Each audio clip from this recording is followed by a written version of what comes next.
They say you are your habits. I've been dying to read this book and I was not disappointed. Hey everyone, welcome back to the channel where we talk all things self-development and growth. If you're new here, hi, my name is Jess. In today's video, we're going to be talking about the book Atomic Habits by James Clear. This is arguably one of the most popular self-help books from recent years, with over 20 million copies sold worldwide. So yeah, it's a big deal. This book is packed with tactical advice on how to build good habits and how to break bad ones. It teaches you the power of using habits and small consistent action to help you transform your life. In today's video, I'm going to share my top 8 takeaways from the book Atomic Habits. Let's kick it off with one of my favorite topics from the book, the idea of getting 1% better every single day. It's simple. Instead of trying to make massive changes overnight, focus on making tiny changes that get you in the right direction. Small habits compounded over time lead to massive results. I don't know why, but in the book, this absolutely blew my mind. He said, habits are the compound interest of self-improvement. And I think it's so true. I think we all understand compound interest when it comes to finances and its power there, but it's also true when it comes to habits and improving yourself. As you continue to do those things day after day after day, getting 1% better, 1% better, 1% better, that is going to compound over time and just continue to grow exponentially. I love the 1% rule. I think it makes things a lot less scary. Instead of focusing on massive changes, you just need to focus on getting 1% better each and every day. You might not notice the effects immediately, but you definitely will over time. Next takeaway, in the book, James Clear introduces the concept of identity-based habits. Most of us set goals that are like, I want to lose 20 pounds, I want to earn $10,000. These are all outcome-based, but James teaches us the power of, instead of focusing on outcomes, focus on your identity.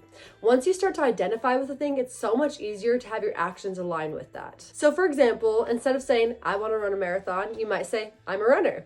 This is actually something I did in my own life. I used to hate running so much, and then I finally had to just shift my mindset and decide that I was a runner. And due to that, I started running consistently, and eventually I was able to run a marathon. And even after the marathon, I started to love running so much and became part of who I was, so I just kept doing it. One thing that's really stood out to me in the book was that he said that every action you take is a vote for the type of person you want to be. So think about who you want to become, not just what you want to achieve. A cool exercise he had us do is to write out all the things you do throughout the day and all the different habits, and then he had you go through and add a plus sign for things that are positive, a negative sign for things that are negative, and an equal sign for things that are neutral. This is just a helpful way to go through your day and your different habits and say, is this a vote towards the person I want to be? Should I change this? Should I keep this? And it's just a very fun, useful exercise. And what's cool is what's considered positive or negative will look different for everyone based on their goals and what they're really working towards. Number 3, the habit loop. So let's get a little bit more tactical. In the book, James outlines something called the habit loop, which is a 4-step process that all habits go through. The author spends a lot of time in the book covering this topic and gets really specific with tips and different examples, but I'm going to just do a high-level overview for the sake of time today. All right, so in the habit loop, it starts with something called a cue, which is something that triggers the habit. And then next comes the craving, which is the desire beyond the habit.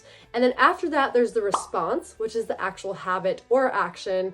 And finally, there's the reward, or the thing that reinforces the habit. Understanding this loop is so important because once you understand how it works, you can reinforce your good habits or stop your bad habits. All right, next up is the 4 laws of behavior change. So these laws go directly with the habit loop that we just discussed. It's essentially an action for every single step of that loop. So to build better habits, you have to make it obvious, attractive, easy, and satisfying. And these 4 things go with each different step of the habit loop. So to go with cue, you make it obvious. With craving, you make it attractive. The response is to make it easy, and the reward, make it satisfying. The author provided so many great examples for each of these. Once again, for the sake of time, I'm not going to go too in depth, but I highly recommend you checking out the book because they're so powerful and really help drive home the point. But the main takeaway is that these 4 laws are so important when it comes to taking advantage of the habit loop in our human nature. They can help us to build good habits or break those bad ones. One interesting note from the book is that in order to break a bad habit, you can actually use the inverse of these 4 laws. So instead of making it obvious, you make it invisible. Instead of making it attractive, you make it unattractive. Rather than easy, you make it difficult. And finally, to avoid repeating a bad habit, instead of making it satisfying, you make it unsatisfying. Number 5 is habit stacking. So the main idea of habit stacking is to add on a new desired habit onto a habit that you already currently do. So for example, maybe before you go to bed each night, you write down something you're grateful for. Or when you get home from work and take off your work clothes, you immediately put on your workout clothes. This makes it easy to remember to do because you're already doing that original habit, so it's not so hard just to add one more habit on top of it. I love the concept of habit stacking. Before I read this book or ever heard the term, I was actually doing this organically. Back in high school, every night when I'd brush my teeth and floss my teeth, I'd be doing lunges and squats at the same time. Because I was already brushing and flossing my teeth, it was really easy to remember to do those other two actions. Just easily stacked it on and got a good 2-for-1. And reading this book actually reminded me that I need to go back and start doing that again. As you get better at habit stacking, you can add multiple habits to your stack. Multiple good habits stacked on another takes advantage of the concept of momentum. It's easier to choose a good thing once you've already done several good things or good habits before then. Number 6 is a 2-minute rule. So this is a very powerful hack for when you're just feeling really overwhelmed and don't know where to start. In the book, it says that when you're starting out a new habit, you should be able to scale it back to a 2-minute version of that habit. So you're not thinking about going on your hour-long run, you're thinking about the 2 minutes to put on your shoes. Or you're not thinking about writing your novel for an hour and a half, you're just thinking about the 2 minutes it takes to get your supplies out. Or if you're trying to read more, just focus on trying to read 2 more minutes or 1 more page at a time. Once you get started, it's so much easier to get going. The hardest part is to get started, and that's where the 2-minute rule really helps out. In the book, the author talks about small, decisive moments.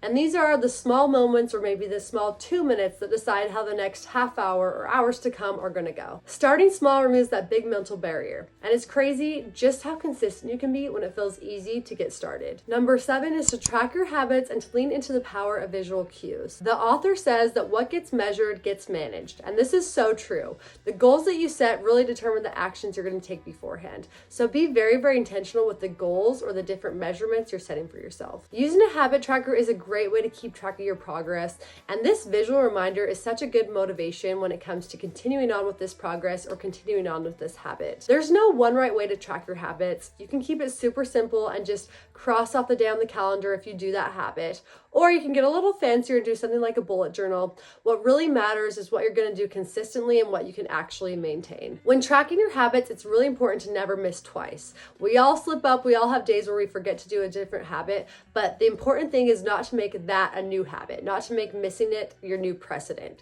So, as they say in the book, never miss twice, miss once, but then make sure you correct that and get back on track. And finally, the most important lesson from Atomic Habits is to focus on systems and not just goals. It's not just about setting goals. It's about creating a system that makes these goals inevitable. For example, if your goal is to write a book, the system that gets you there might be writing 30 minutes or an hour each and every day. Goals are the results you want, whereas systems are the actions that are going to get you there. When you focus on the process, the results will come naturally. This mindset shift can take you from struggling to hit your goals to consistently making progress and being able to achieve much more than you ever imagined. All right, that's a wrap on the 8 key takeaways from the book Atomic Habits. I hope you got something valuable from it. I honestly feel like I barely scratched the surface, so I definitely recommend, if you're able, to go read the book yourself. I think you'll find it really valuable and really, really interesting. If you enjoyed this video, please give it a big like and consider subscribing. I'd also love to hear from you. Please let me know what 1 key habit you're going to work on today. We've got this. We're going to conquer our big goals through our habits. All right, see you guys in the next video.